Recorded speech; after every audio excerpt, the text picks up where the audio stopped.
Le JT Foot Mercato avec Parions Sport en ligne. Votre premier pari est doublé jusqu'à 90 € de bonus et 10 € de crédit avec le code FM10 en vous inscrivant via notre lien. Salut les amis, on se retrouve pour un nouveau JT Foot Mercato. La justice enquête actuellement sur l'accord entre la Ligue de football professionnel et le fonds CVC qui a acquis 13% du capital de la Ligue contre un apport de 1,5 milliard d'euros. Des perquisitions ont eu lieu au siège de la LFP, chez son président Vincent Labrune et dans les bureaux de CVC. Cette enquête, ouverte en juillet 2024, porte sur des accusations de détournement de fonds publics, corruption et prise illégale d'intérêt. L'attention se porte notamment sur la répartition d'une enveloppe de 37,5 millions d'euros destinée aux conseillers et aux dirigeants, dont Labrune a reçu une part importante. Ces révélations interviennent après un rapport du Sénat qui critique la gestion de la LFP et la hausse de salaire de Labrune. Affaire à suivre. Le LOSC ressort d'une victoire contre les deux clubs de Madrid et voudra marquer le coup contre la Juve. L'entraîneur de la Juventus Turin, Thiago Motta, a tenu à féliciter Bruno Genesio et Olivier Létang pour leur travail au LOSC. Impressionné non, parce que de départ, il a fait des bons travaux. Transmettre à son équipe une façon de jouer bien précise, une équipe qui joue bien au ballon, une équipe qui joue d'une façon collective très bien, phase défensive très solide. C'est pas une surprise et c'est pas impressionnant parce qu'on connaît l'entraîneur et on connaît très bien son niveau.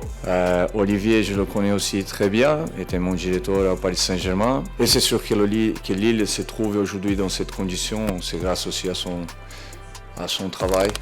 Vous pouvez parier sur cette rencontre avec Parions Sport en ligne. Votre premier pari est doublé, jusqu'à 90 € de bonus et 10 € de crédit avec le code FM10 en vous inscrivant via notre lien. Pour vous aider, place au prono de la rédac. Personnellement, je vois un match nul 1 partout, comme Jules qui voit un score similaire. Et Alexandre pense que la Juve va s'imposer 2-0 au stade Pierre-Mauroy. Et pour le pari fun, Lille avait marqué sur penalty face au Real Madrid et face à l'Atlético de Madrid. Je pense que le LOSC marquera un but sur penalty dans cette rencontre. La cote est de 6, régalez-vous.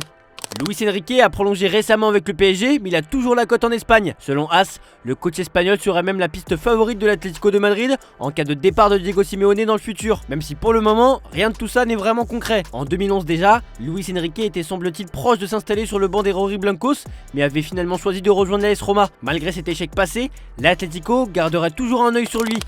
Luis Enrique pourrait changer la hiérarchie des gardiens au PSG, initialement dominé par Donnarumma, avec Safonov en doublure et Tenas en troisième choix. Lors du match contre Lens, Enrique a préféré Safonov, impressionné par ses performances face à un pressing intense. Le coach a exprimé son désir que tous ses joueurs, y compris les gardiens, soient prêts à jouer à tout moment. Cependant, Enrique se montre frustré par Donnarumma, critiquant notamment son jeu au pied et sa difficulté à appliquer certaines consignes tactiques. Ces hésitations pourraient profiter à Safonov, voire Tenas. À la veille de la rencontre face à l'Atlético de Madrid, Luis Enrique s'est présenté en conférence de presse et une question brûlait les lèvres de tous les journalistes. Tous voulaient savoir si l'Espagnol avait tranché entre Gianluigi Donnarumma et Matvei Safonov pour le poste de gardien. Lucho leur a répondu sans détour. Vous le découvrirez demain matin, après un bon cappuccino, je vais décider quel gardien sera le plus à même de jouer. Si demain, quelqu'un se réveille avec la grippe, on pleure ou on rit. On décidera qui seront les 11 chanceux qui joueront, mais tout le monde est numéro 1.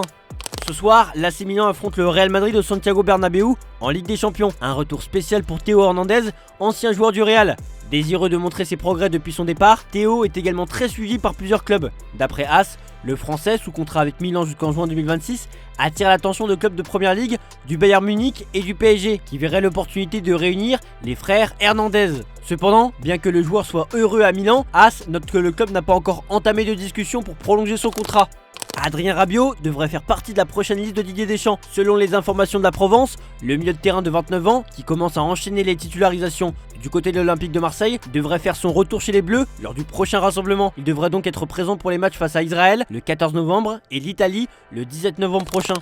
John Textor, propriétaire de l'Olympique Lyonnais, Botafogo et Molenbeek, cherche à élargir encore l'Empire Eagle Football. Bien qu'il détienne déjà 45% de Crystal Palace en Angleterre, il souhaite vendre ses parts et semble avancer sur ce dossier avec plusieurs acheteurs intéressés, notamment le groupe Sportbank. Le Télégraphe évoque une vente pour 240 millions d'euros, tandis que le Daily Mail estime cela plutôt à 273 millions d'euros. Récemment proche d'acheter Everton, Textor a été devancé par les Fredkin, mais ne se décourage pas et cible maintenant Watford. Selon The Sun, il voit des opportunités intéressantes avec ce club, détenu par la famille Pozzo, qui a déjà mis en vente 10% de ses parts. Textor, en discussion préliminaire avec Watford, espère financer cette acquisition avec la vente de ses actions à Crystal Palace.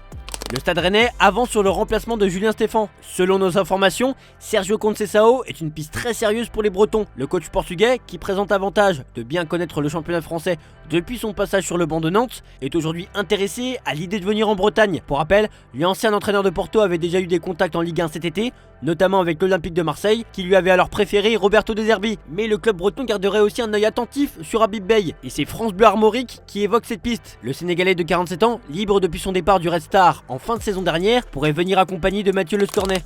On part à l'étranger désormais. Avant d'affronter Manchester City en Ligue des Champions, l'actuel entraîneur du Sporting Portugal, Ruben Amorim, a parlé de son futur mandat du côté de Manchester United. Annoncé un temps comme potentiel successeur de Pep Guardiola, le technicien portugais s'est également exprimé sur la possibilité de rejoindre les Citizens. Obviamente que isso passa pela cabeça, mas não tive dúvidas nenhumas.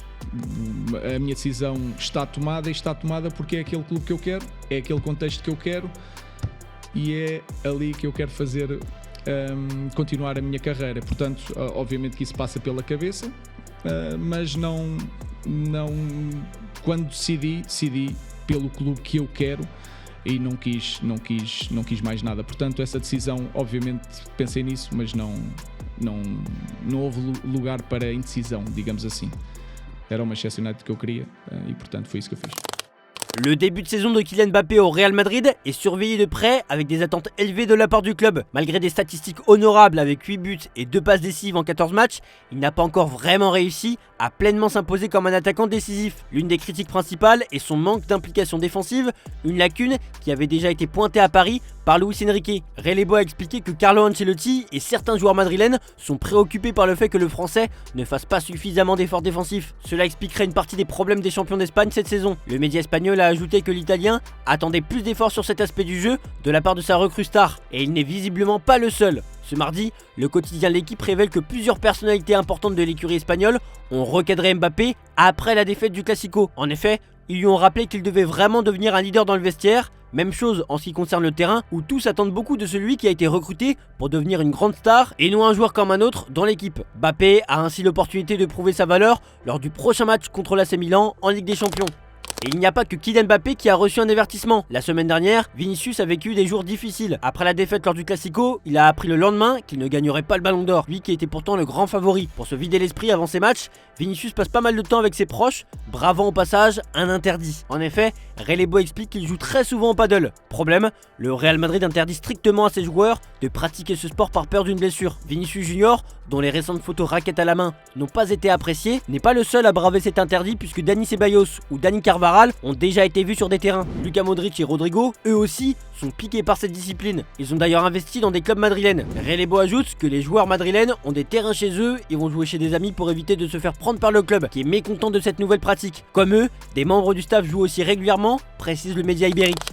Carlo Ancelotti fait face à de nombreux défis cette saison avec le Real Madrid en quête d'équilibre. Si les talents offensifs sont présents, l'équipe manque encore de cohésion et l'absence de Toni Kroos, désormais retraité, se fait sentir dans l'entrejeu. En défense, l'infirmerie est bien remplie avec des joueurs comme David Alaba et Dani Carvajal, ce qui expose davantage l'équipe. Malgré ces soucis, les dirigeants madrilènes ont hésité à recruter cet hiver en envisageant plutôt des solutions internes. Selon Marca, le Real Madrid pourrait activer une option de rachat de 8 millions d'euros pour ramener Miguel Gutiérrez, latéral gauche actuellement à Girona. Ce retour permettrait à Ancelotti de repositionner Ferland Mendy, voire de l'utiliser en défense centrale. Et en plus, avec Fran Garcia, ça offrirait des options sans nécessiter un gros investissement. Mais le Real doit faire vite, car Liverpool, le Borussia Dortmund, Arsenal, Chelsea et Manchester United suivent de très près Gutiérrez. Pour Marca, ce retour constituerait un renfort de luxe à moindre coût pour le Real, apportant ainsi de la stabilité défensive. Le Bayern Munich a souvent recruté au sein de son propre championnat et n'hésite pas à se renforcer chez ses concurrents. Une pratique qui ne devrait pas s'arrêter puisque Bild a annoncé que le club allemand serait intéressé par Omar Marmouche. L'attaquant égyptien comptabilise 12 buts et 9 offrandes en 14 matchs cette saison. Le joueur de Francfort avait été approché par Nottingham Forest cet été, mais le prix de 30 millions d'euros avait calmé l'écurie anglaise. Désormais, les dirigeants allemands ont fixé son prix entre 50 et 60 millions d'euros. Et dans le même temps, Sky Germany indique que Liverpool est sur les traces de la pépite égyptienne. Affaire à suivre.